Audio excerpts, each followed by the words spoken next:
Bonjour à tous. À cause de la baisse de couverture vaccinale, la France voit ressurgir des maladies que l'on pensait éradiquer comme la rougeole, la coqueluche ou encore la méningite. Pourtant, ces maladies peuvent tuer et les symptômes se développent dans toutes les tranches d'âge.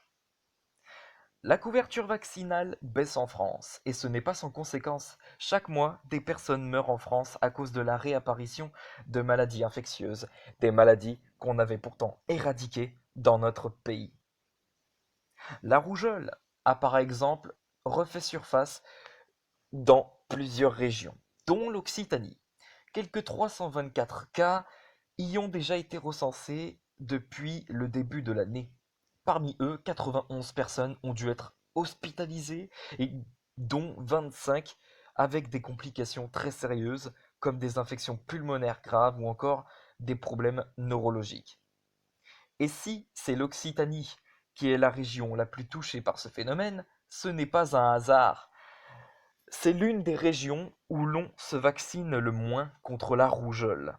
80% de la population, voire 60% seulement par endroit comme dans l'Aude.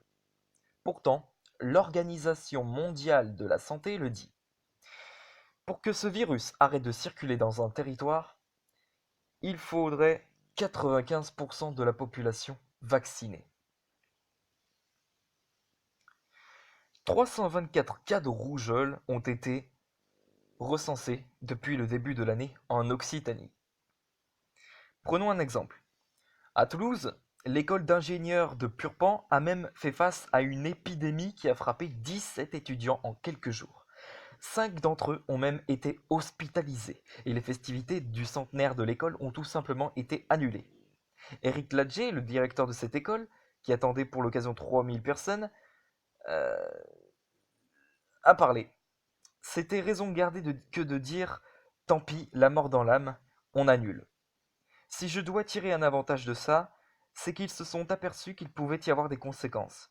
Parce qu'en arriver à annuler ce type d'événement, qui est tout de même très important pour l'école, ils se sont rendus compte que oui, il ne fallait pas rigoler avec ça.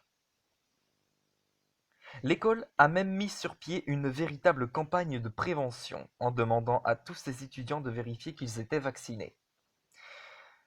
Alexandre, un élève de seconde année, s'est prononcé. Je suis rentré chez moi un week-end, j'ai récupéré mon carnet de santé et j'ai vérifié que j'avais bien mes 2 doses nécessaires. C'était le cas, donc je suis tranquille, indique-t-il soulagé.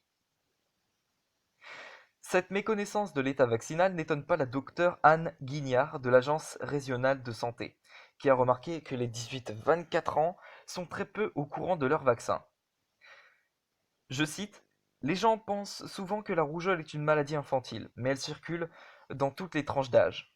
Il existe des complications qui peuvent être graves, elles peuvent être neurologiques et dans un cas sur 3, cela peut provoquer la mort.